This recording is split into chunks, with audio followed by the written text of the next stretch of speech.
Hi everyone, welcome. This is Killer Drums TV. Our very, very special guest for number one is Mr. Peter Maz Maslen, fondly known as Maz, Boom Crash Opera. Thank you for coming. It's a pleasure. It's a pressure. Yeah. They're all just reaching for a piece of you.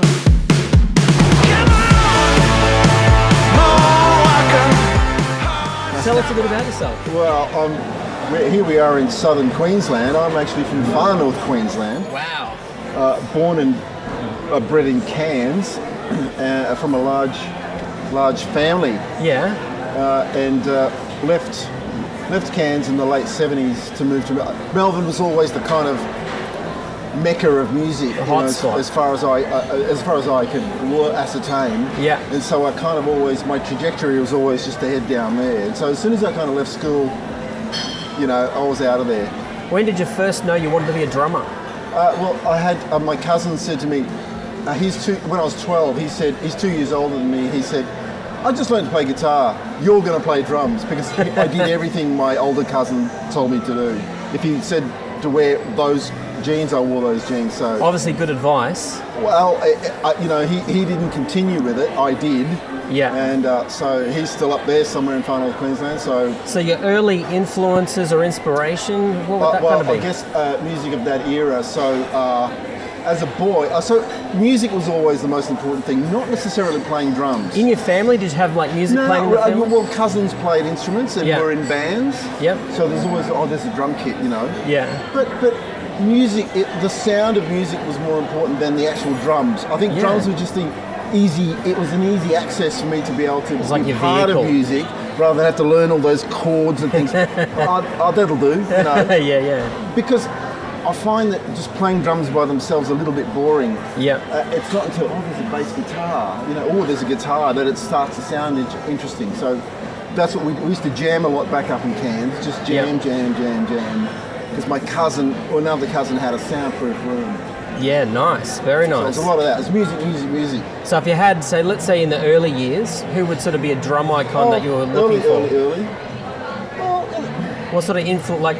I remember when I first saw you had a bass drum that was about this tall. The 28. Big Yamaha bass drum. Get to that, but I guess, your early rock drummers, your Ian Paces, your John Bottoms, anything that sounded good. There was a Grand Funk Railroad that I listened to. I think Don Brewer was the drummer in that. And then, of course, it progressed. Obviously, you grow out of that music and you think, what else is there?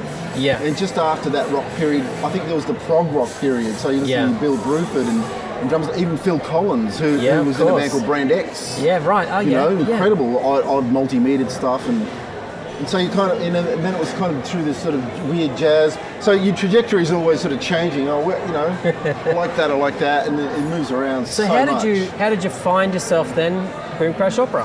I moved to Melbourne in the late 70s. Main gig?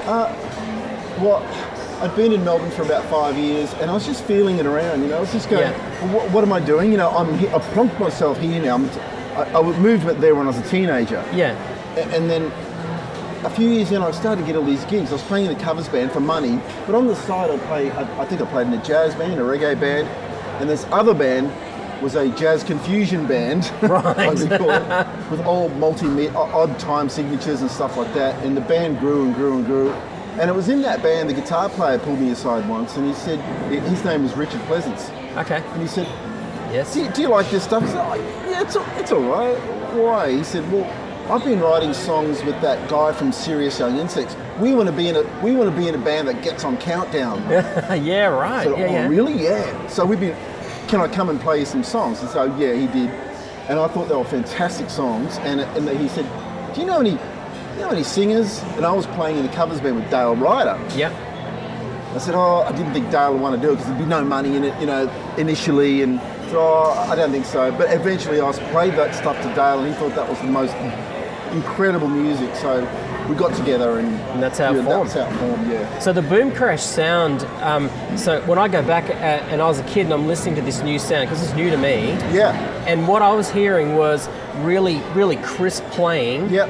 But it had this reggae kind of influence. It had triplets going on. Yeah. So when everyone else is playing like Tears for Fears and all that kind of stuff, you guys were different. Yeah, and it was great. I think because we we felt like a band. We were rehearsing all the time. Yeah. And we thought about the group. I mean, I would just go to sleep at night thinking, what else? I'll set up really, because I don't know if you even saw before I had the 28-inch bass drum, I had the weirdest looking drum kit. Simmons pads here, concert toms over here, no ride cymbal, an X-hat over there. I remember an X-hat, you had 3 toms, I think, on that. 3 or 4 concert toms down there. Yeah, I remember seeing that. I put them over there because I loved Steve Jensen from that band Japan. And he played a lot of more pattern, sort of tom pattern stuff, and Onion Skin later on was sort of part of all that. Yeah, concert toms over there. I wish I still had those. Because that was a very, Onion Skin stood out to me. It was like any other drummer in the world would have sat down and went, whoa, whoa, and just playing, but you did something different. Well, Pete Farnan said, because he wrote that riff, you know. Yeah. He said, look, maybe do something on the toms, and I thought, here's my moment. One of my favourite songs is Sing, Sing, Sing by Benny Goodman. Now, look it up, right? Yeah, I know Sing, Sing, Well, listen to that. Yeah. Boom, boom, boom, boom. I just... Oh, yeah. When it's so infectious, that whole groove, you just want to start tapping your feet. As soon as you hear it.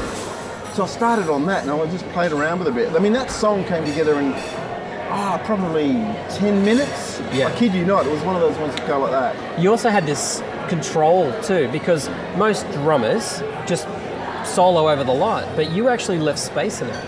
Yeah, that's a good point. I think I was taught that. So going back, I've recorded a lot of music. I've done hundreds of, I couldn't even tell you how many albums I've played on. I've read your list, and it's the who's who. In my life. And I've learnt right from the beginning how to kind of record. Yeah. Because the house I moved into when I first moved to Melbourne was the inception of the recording studio called Sing Sing. Yeah, okay. Sing Sing, which became a big studio in Melbourne. It's not there anymore. And because the guy that owned it comes from Cairns as well, right. Kai Dahlstrom, and we used to, just for hours, would record in the house, just, no, don't play it like that. Play it simpler, because it's getting in the way. So you kind of learn this process of what makes sense on a record. So you were actually arranging drum parts, even without calling it that? I guess, I was doing a lot of session work earlier. Yeah. I mean, I used to get jobs doing on ads when I could read at big recording studios around Melbourne. You know, they were sort of a little bit boring. Yeah. But I did it to make money, of course. That's when you could do recording sessions doing ads. Now they just do that. It's all programmed. It's all whatever, and that's fine. Yeah. And so I kind of got to learn really early, embryonically, how to record and what makes sense. Yeah, it was clear to me, just as a kid listening, that it was something different, something special. And so I really, drew me to Boom Crash Opera very much so as a kid. I think it had a sound because it was also, Boom Crash is the sum of its numbers. It's that group of individuals. Yeah, you all play off each other. Yeah, it's quite exciting. You're just listening. You know, the loudest concert I've ever heard in my life was Boom Crash Opera, Festival Hall in the... Sorry about that.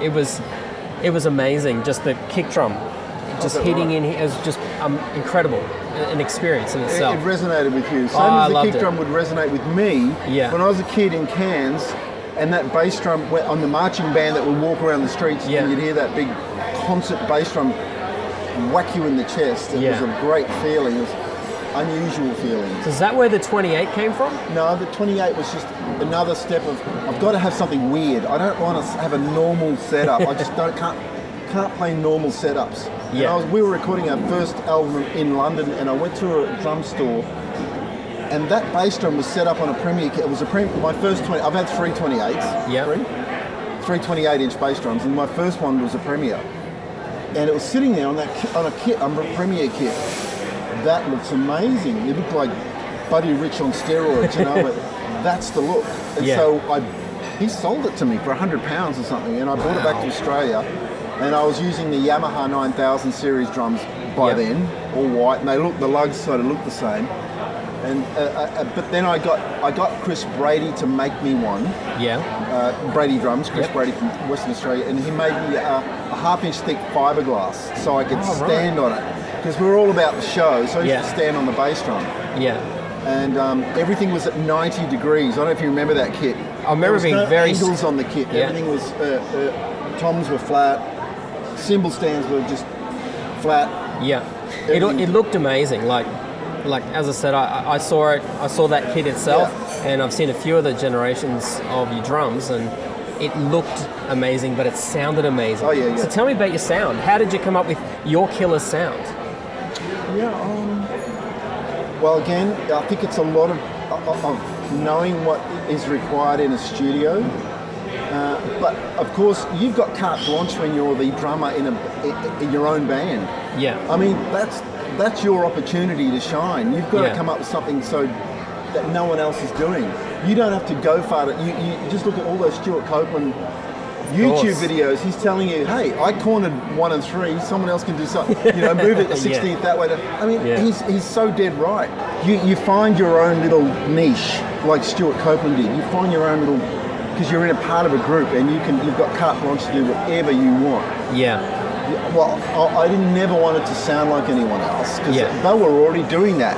Yep. So why would I do that? I just wanted to make things a little bit different. I wouldn't play a downbeat of a cymbal necessarily where you'd expect it. Yeah. It might come in the middle of a verse.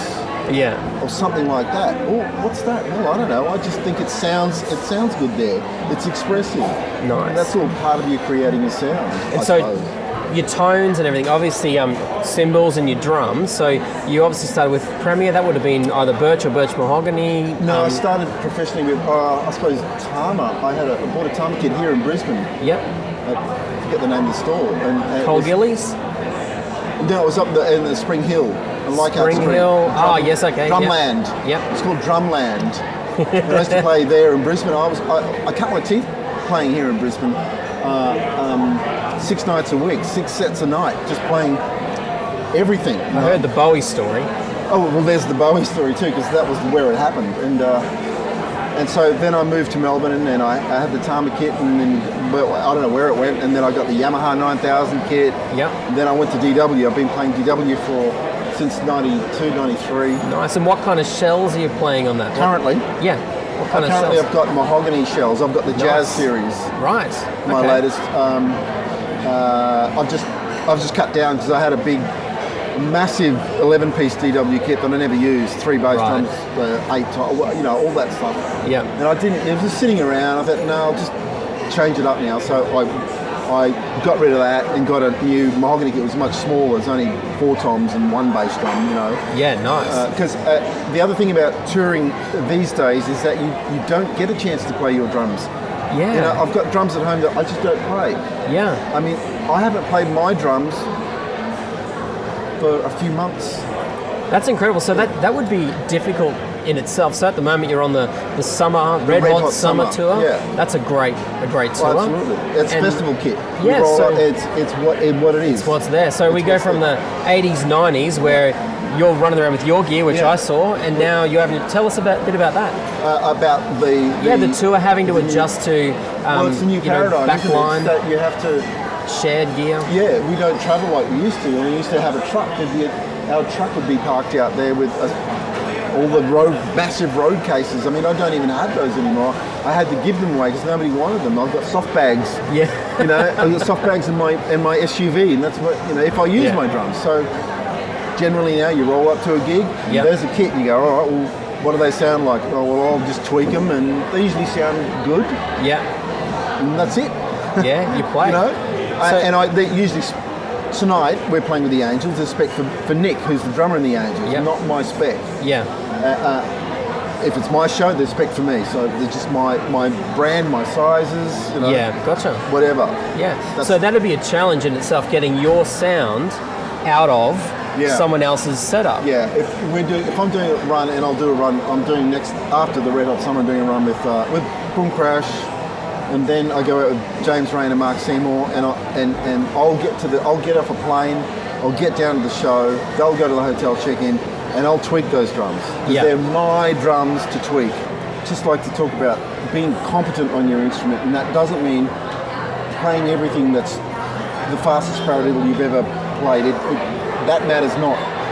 What matters is your approach to what the music that you're playing, and that might mean doing the simplest thing. It might mean having a brush in this hand, tambourine in that. It doesn't matter because it's not about you. Yeah, you leave that at the door when you walk into anything, like a recording session. or a gig for somebody else, boom crash, I can do whatever I want. I've got the scope. I play with Mark Seymour in the Undertow or James Rain. I listen to what he wants. Yeah. I'll find out what he wants. Yeah. And those guys are about the narrative. They are about telling stories.